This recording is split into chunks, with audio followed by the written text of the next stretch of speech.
Welcome back to the Fit Coach podcast, the show where we help men drop 5 to 20 kilo of body fat, build a lean, strong physique, and optimize their health, hormones, and habits so they can lead life with more energy, more confidence, and less stress. Now, in today's episode, it's going to be a little bit different. I've been meaning to record this for a while, but to be honest, I kept putting it off. Not because I didn't want to do it, but because it's hard to compress your whole life story, all the highs, the lows, left turns, into a single episode. But I also know how powerful it is when you actually understand the why behind someone's mission. So, today I'm going to take you through my story. Not every little detail, we'd probably be here all week, but the raw, real moments that shaped who I am today. My journey in fitness, my journey in business, and most importantly, my journey in life. From being a shy kid who used to sneak to the gym at night, to helping hundreds of men worldwide transform not just their bodies, but their mindset and lifestyle too. So let's take it right back to where it all began.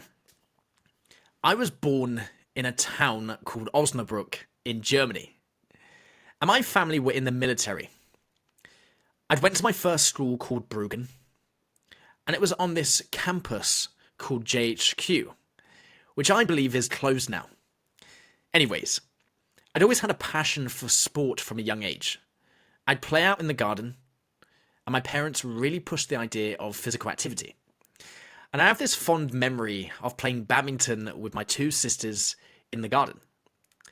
Anyways, I believe from the age of 2, I started playing football with a club called Rheindahlen. And it was a bit of a social because looking back, especially from a very young age, I actually struggled to make friends, being super introverted and quiet. But not just at a young age, but throughout my teens. And one of my good friends, Dan Jarvis, his dad had run the club for the best part of 10 years. And I believe that Dan plays professional football now for Stoke City. And later, we will talk about my trials with professional teams like Queen's Park Rangers and Kansas City FC, and how this all links together from a young age. So I played with Rheindahlen for about 5 to 6 years. And when I was ready, my parents had actually sent me to boarding school at the age of 10. And being fully transparent, I was on a scholarship for sport there, as there's no way my family could afford the fees. But on top of that scholarship, they also gave us a military bursary. So I was in a very fortunate position to, some might call it, go to private school, which is very posh. And that's where my passion for fitness and sport really kicked off. Because at school, they really pushed academics or sports. You kind of fitted into one category or the other based on who pushed you and, well, what boarding house you were in. It was almost like Hogwarts. And you had the sorting hat and they'd put you in Gryffindor, which was called Wiseman's. That was the house I was in. Or Hufflepuff, the other boarding house, which was called Mobley's, the sporting house. Now, Wiseman's was an international house with boys from all across the world like China, Russia, Poland, Belarus, Nigeria. And the house was known for its academic performance, and unfortunately, not sporting performance. But I made it my mission to really drive sport inside of that house and to unite, I guess, my friends and the students together so that we weren't just talked about as an academic house, but an all-rounder house.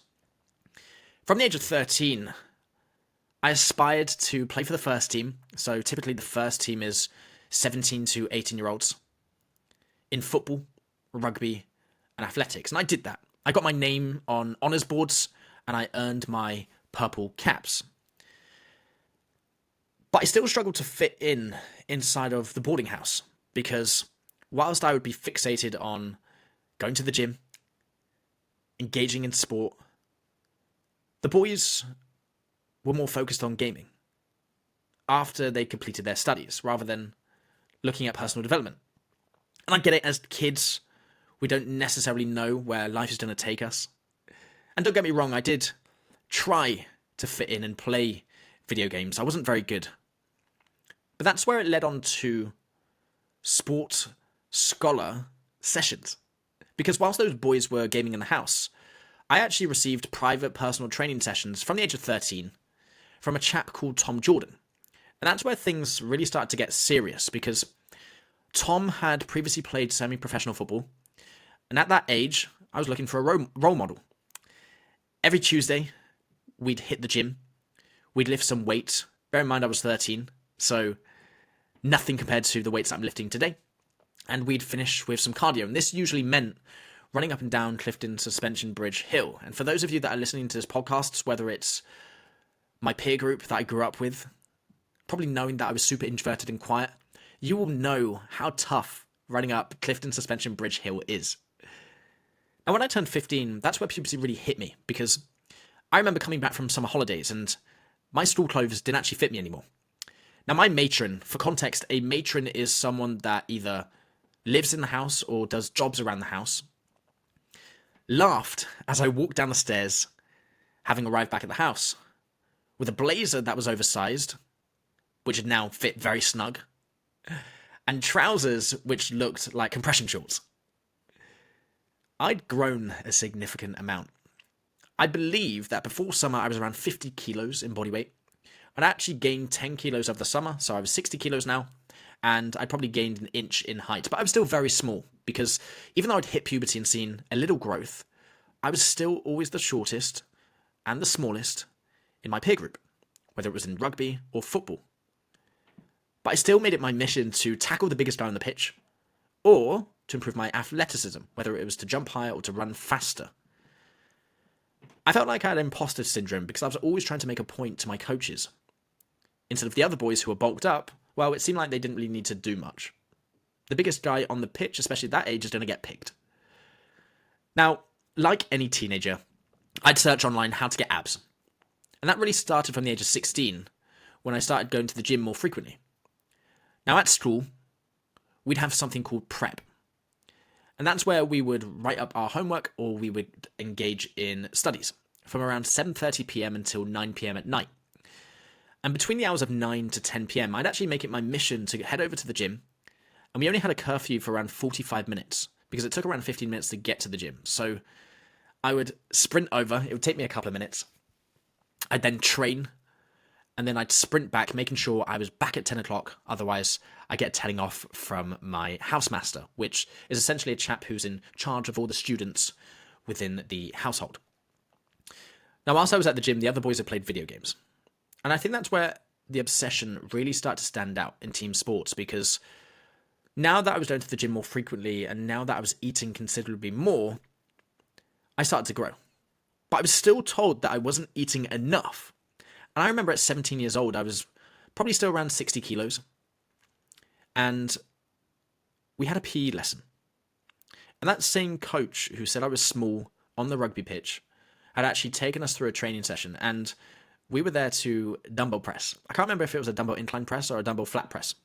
But all I knew is that we were double pressing. This is something I'd be practicing between the hours of 9 and 10 for most evenings. Because, again, at that age, I didn't really follow a split. I just went into the gym and, hey, I wanted the trained chest to look better and almost improve my physique and my aesthetics following things on YouTube, and also following sort of the cult behind Jeff Side and Ziz.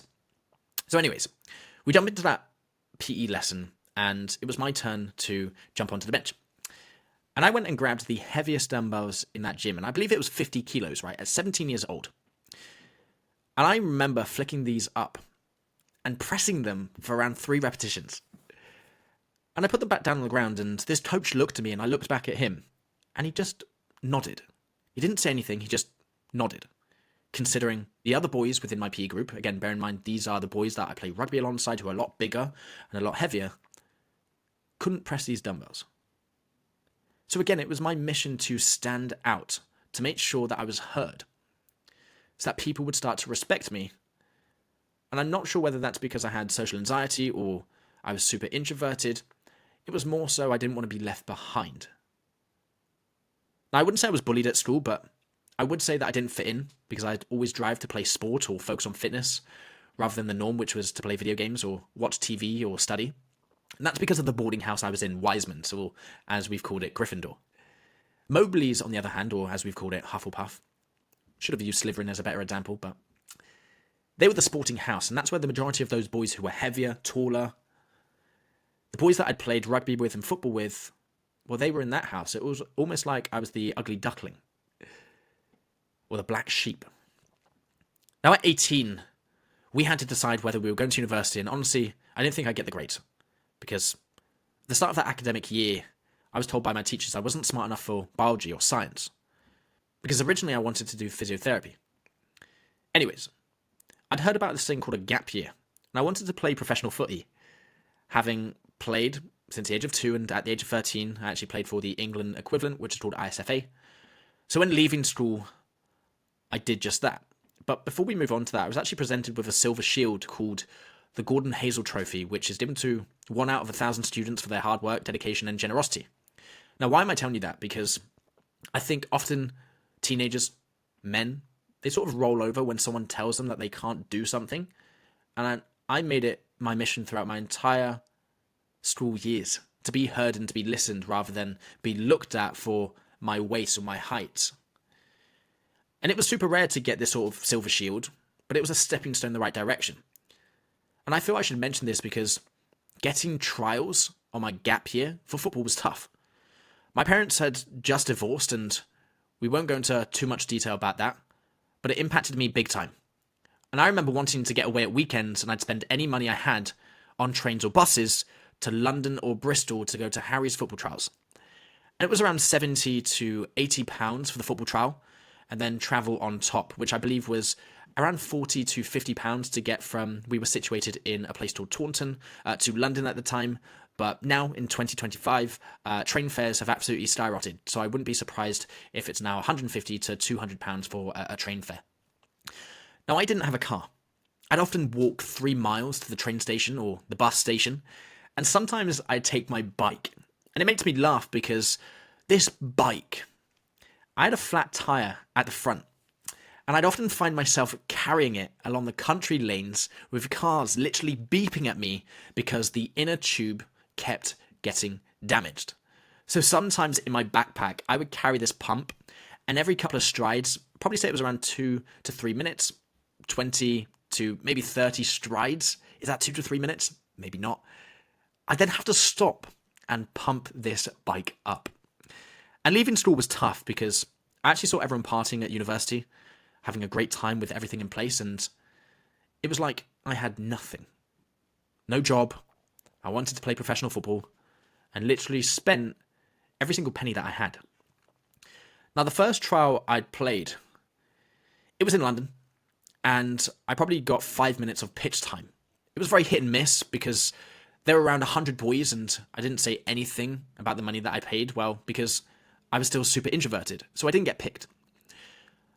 I then went back home, booked my second trial, I think it was a week later, and again I headed up to London, so again, the amount of money invested into travelling, and I received feedback from one of the coaches. I hadn't been selected again. I needed to improve my left foot.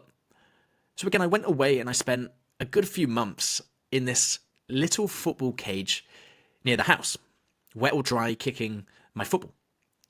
And I remember I wanted to film this like the F2 freestylers, so I packed a GoPro and I filmed it all. And I want to describe this cage. It was open air. It was bars all the way around, so when you did kick the football, the ball would actually bounce in different directions, whether it was left or whether it was right. It didn't directly come back to you, so I guess that forced me to change my technique and actually control that ball, almost as if it was under the pressure. Anyways, I was saving up for my next trial, and again, it was in London on one of the Tottenham Hotspur football training grounds. Now, from what I understood, there were big scouts from United, yes, United, and others that would come to Harry's football trials, and they'd watch the boys play. That day, it was an absolute nightmare travelling, because I left at around 7 a.m. Again, bear in mind, I didn't take my bike this time. I'd be walking along these country lanes, And I got there for around 2:55 p.m. and kickoff was 3 p.m. I'd taken one train, which was meant to be direct, but then there were rail strikes. So I then had to get 2 Ubers. And you're probably wondering, why didn't you just get one? Well, the first Uber actually took me to the wrong location. So again, me being 18 years old, stranded, I then had to book another Uber, and then I eventually arrived at the grounds. I got out of the car, and I remember the coach shouting me over, saying, "Quick, there's 5 minutes." And I was actually scrolling on my mobile phone to see how much money I had left in my account, and it was £7. And I was stressing at the time, how am I going to get back? How am I going to book my travel to get from this ground back to the train station? Because I then would have had to take a different route since the rail strikes on that particular route. And this chap was called Joe McCoglin, I believe. He said, "Get your kit on and get out there." He was an ex-Chelsea manager, and he mentioned that there was an American team that was scouting for the MLS, the Major League Soccer. Now, I got on this pitch and I was super hungry at the time. I had super low blood glucose. I hadn't eaten. I was stressed from travelling. I put my boots on. And at the end of the game, Joe came up to me and he said I'd been scouted by a few teams.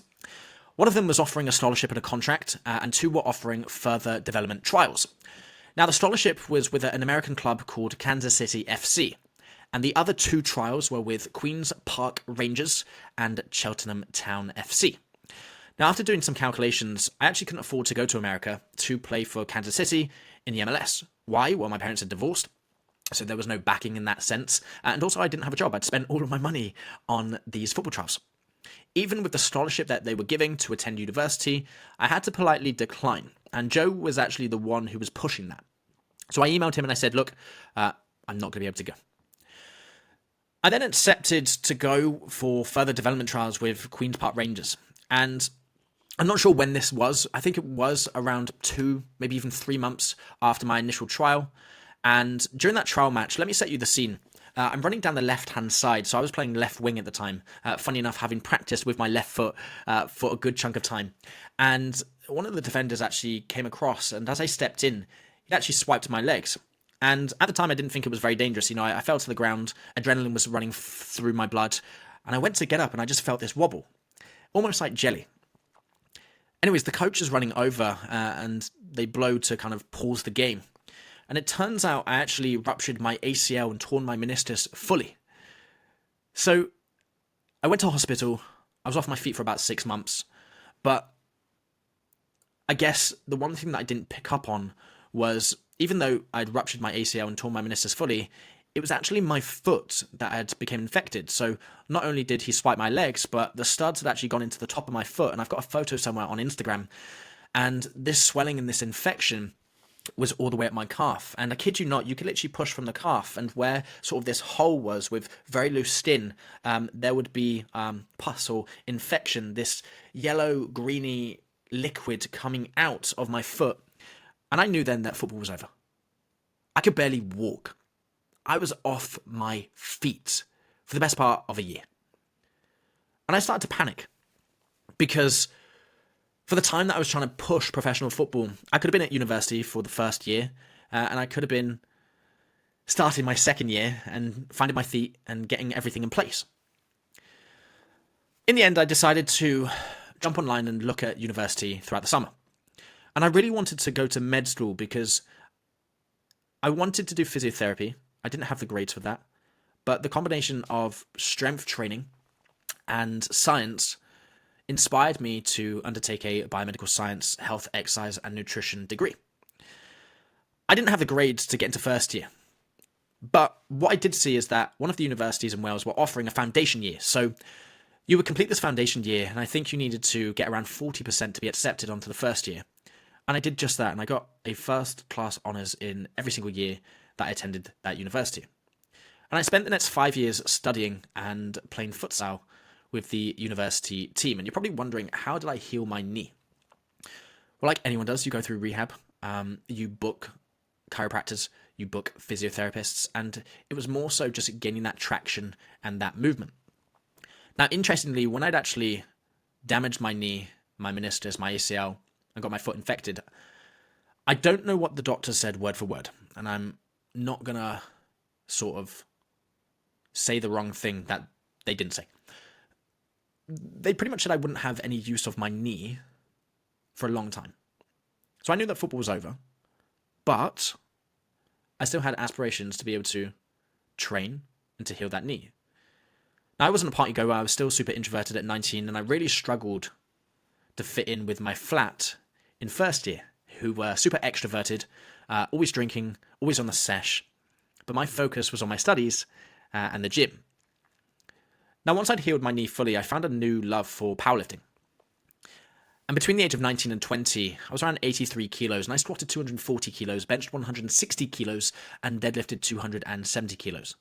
So I was pretty strong for my age and my weight. Why am I telling you this? Because often people will tell you things that you don't want to hear, such as you're not going to have full use of your knee anymore, or that football is over. But again, much like when I was a kid, it was my mission to sort of prove them wrong. Whether it was my rugby coach, my football coach, my athletics coach, I now proved to the doctors that I could use my knee. I actually competed once and I hated it. Why?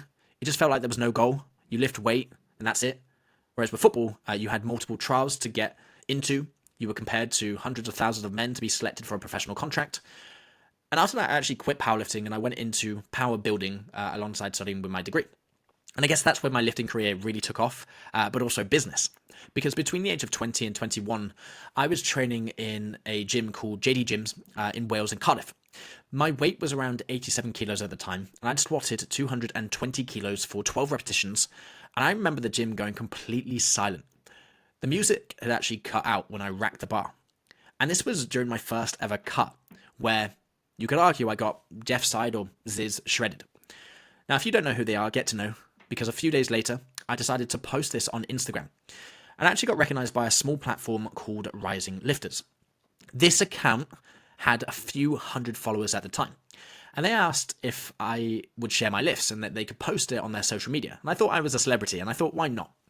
Today, they have over 128,000 followers. So where am I going with this?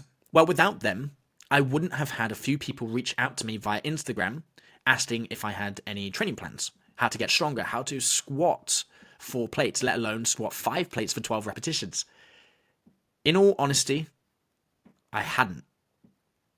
I was so focused on my medical degree and my own training. But they were offering to pay me for a one-off program. I spent the next day coming up with a logo called Team JAC. And I sold the plan for around £8. £8 freaking pounds. I thought I was balling. Because, again, at university, it costs £9,000. And for your accommodation, it costs around £9,000. So you can do the math for the best part of 5 years. Anyways, I used this money to pay off some of my bills.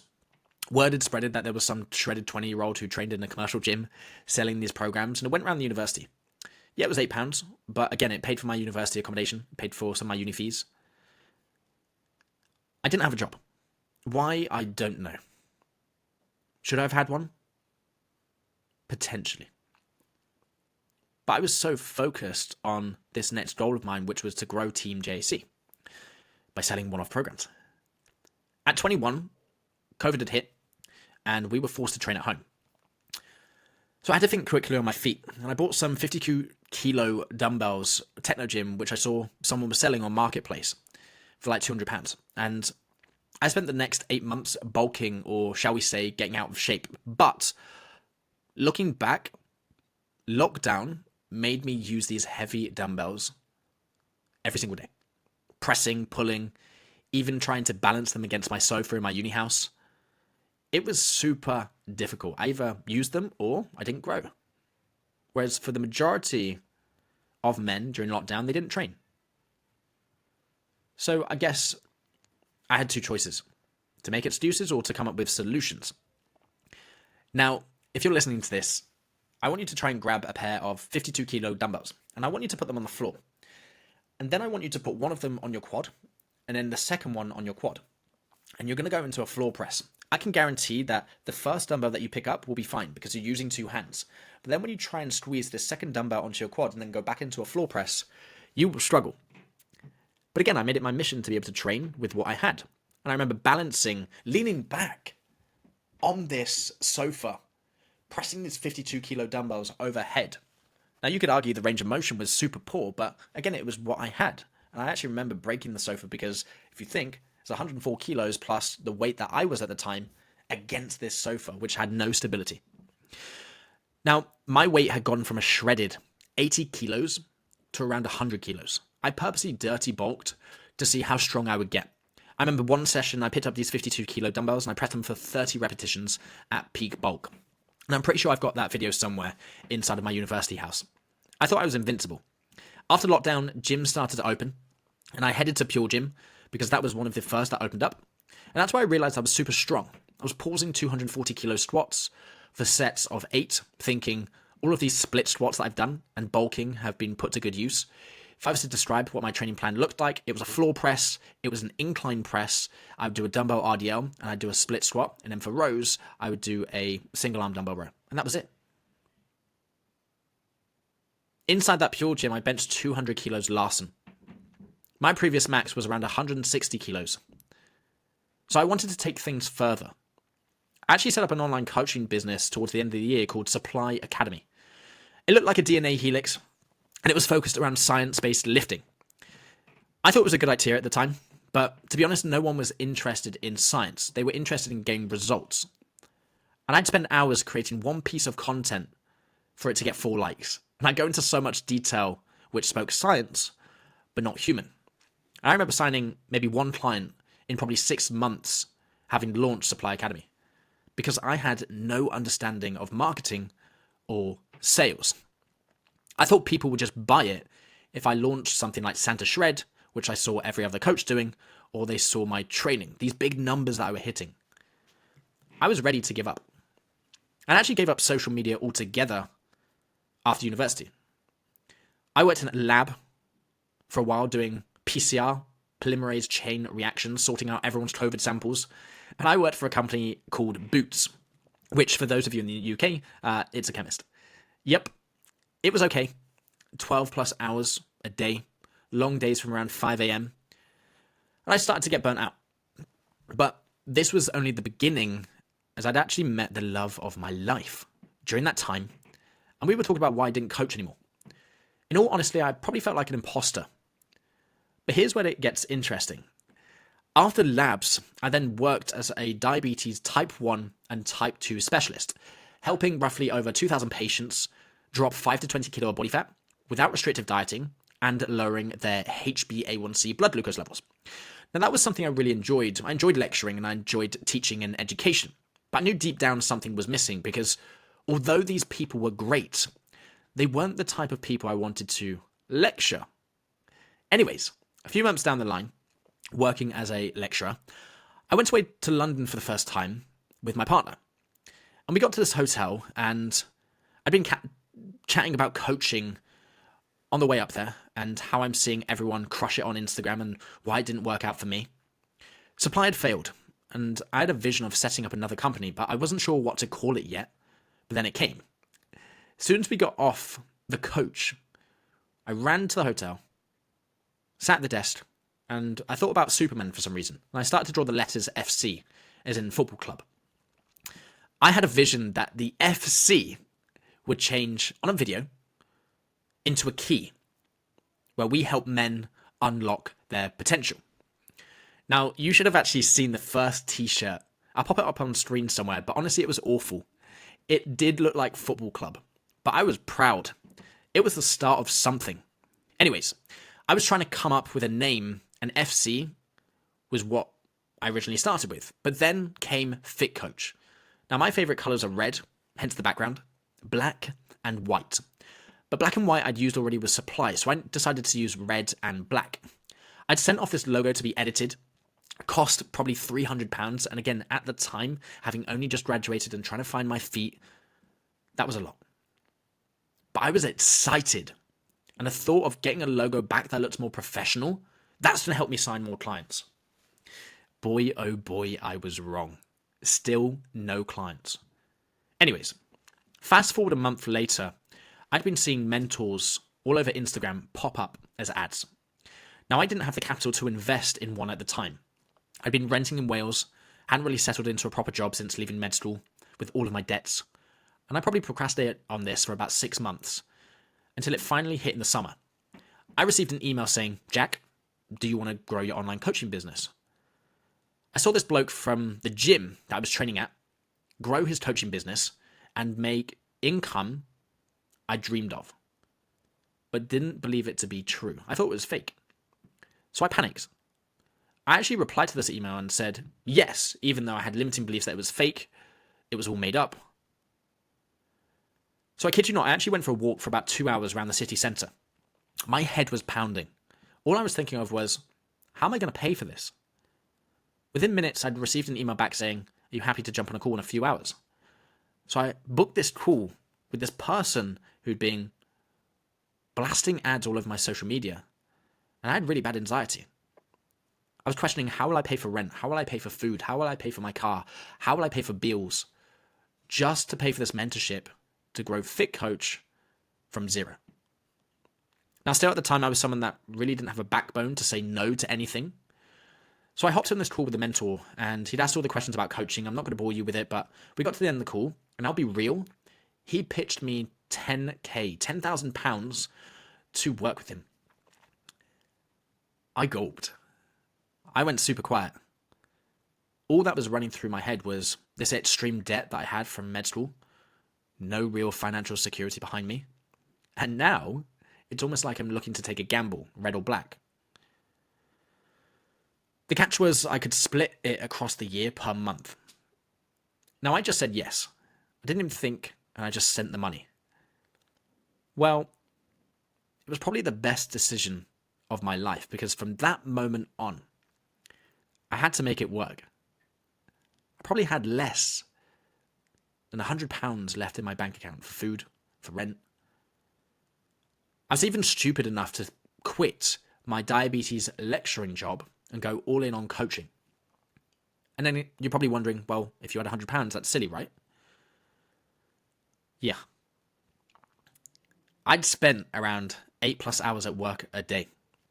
Then any free time, I'd be coaching or I'd be training. I needed more time to grow this thing. And I actually remember my partner had gone away to Germany for a week, and I spent probably 12+ hours a day in one spot, not really eating, putting off my training to work out how to grow this thing. And my advice to anyone thinking about this is balance is super important. So when you go in on something, just make sure that you look after your health, because it was reaching the stage where I got burnt out. But a few weeks had gone by and I got my very first clients. I was able to pay for bills. I was making money from my laptop. I could work when I want. I could wake up when I want. I could train when I want.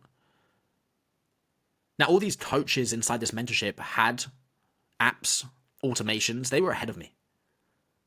People working for them. And all I had, well, was me. I didn't even know how to coach these people apart from using Google Sheets.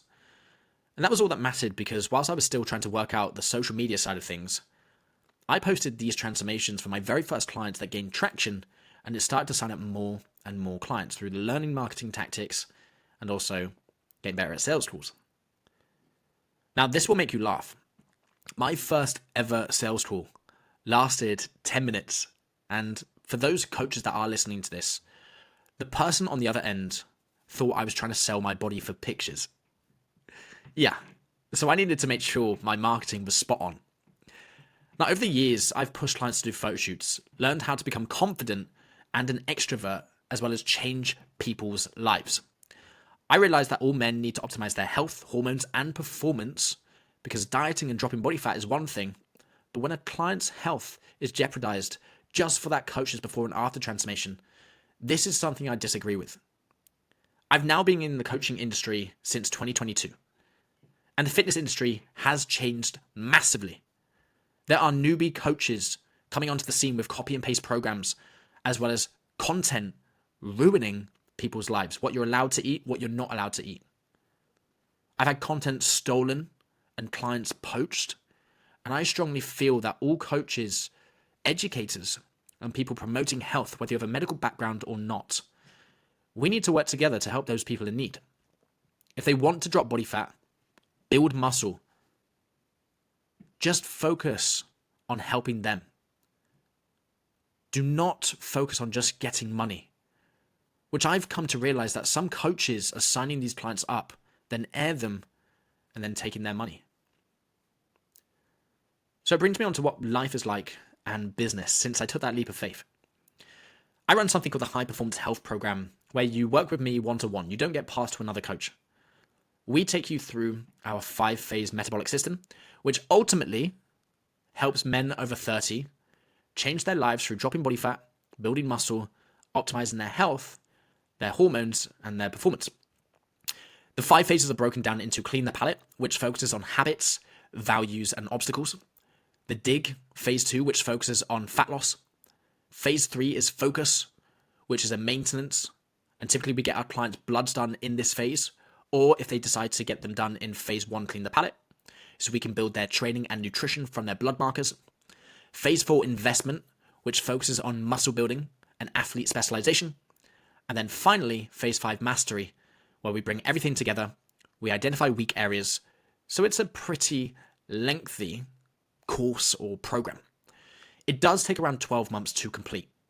And I actually designed this off the back of investing literally every penny I have into more mentorships. So since the first one, I've been in 4 anatomy and physiology courses, biomechanics courses on top of those mentorships. And you're probably wondering, but don't you have a medical degree? Shouldn't you know all these things? And the answer is I do. I achieved a first class honours in med school, having been told from a young age I wasn't smart enough for science. I published a research paper in the Exercise Medicine Journal, which is called the Provisional Designation of Interleukin-6 Receptor as a novel marker gene for exercise tolerance. And you can check that out online. But for everyone out there, we should always be wanting to wake up and learn more, regardless of our experience or our background, to adapt, to grow, to be better humans. And that's my goal on the High Performance Health Program, to help change lives through coaching. Now, in terms of life, I've got some pretty big goals. I'm mid-20s, I've started to get grey hair. I wonder if my knees will eventually give out. But until then, I'm forced to sit in a chair all day until my last breath. Yearly, I'll be doing a Spartan. I love the physical activity, I love the endurance of that. I train 4 to 5 times per week using weights, upper lower splits or push-pull leg. I think a lot of people, when they come to my page, associate my physique with the bodybuilder. But I am far from it. We don't work with bodybuilders. I don't like the idea of eating out of a Tupperware. I don't like the idea of eating the same thing on repeat, like chicken and rice. We look at nutritious foods to improve all aspects of health, including gut health. For me, I'm just wanting to build a lean, athletic physique. And I think that's where most men, when they get older, that's what they want. To reduce their aches and pains, to increase their energy, to find time to be able to work out. Does it have everything to do with their lifestyle, what they eat, how much they sleep, and ultimately how often they exercise? Yes. And that's exactly what we focus on. So, to sign this podcast off, no matter what age you are, whether you're 18 or 89, you have the ability to change your life by taking action.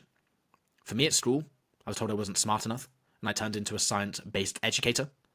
I was told by doctors after football that I may not be able to use my knee full function again, and I went to squat 302 kilos, 250 times 10, 230 kilos times 17 in my back garden during lockdown. And I thought I wouldn't be able to run a coaching business, but now I've changed over 500 men's lives, all by taking action and believing in myself. And I say this to my clients, and I'll say it to those who are listening. If you work hard, you remain consistent, no matter what, you will get a result. If you enjoyed this podcast, make sure to follow for more episodes like this. If you're a man wanting to drop 5 to 20 kilo of body fat, build a lean, athletic body, optimize your health and your habits, DM me lean on Instagram at JackFitCoach, and I'll send you over the info on how we can work together. Or if you want a free copy of my fat loss formula to help kickstart your journey and drop 5 to 20 kilo of body fat, just comment formula below this episode and I'll send it across. That's it from me today. If you enjoyed this, share it with a friend, leave a review, or message me on Instagram. I always appreciate hearing your thoughts. Until next time, stay lean, stay strong, and keep pushing forward.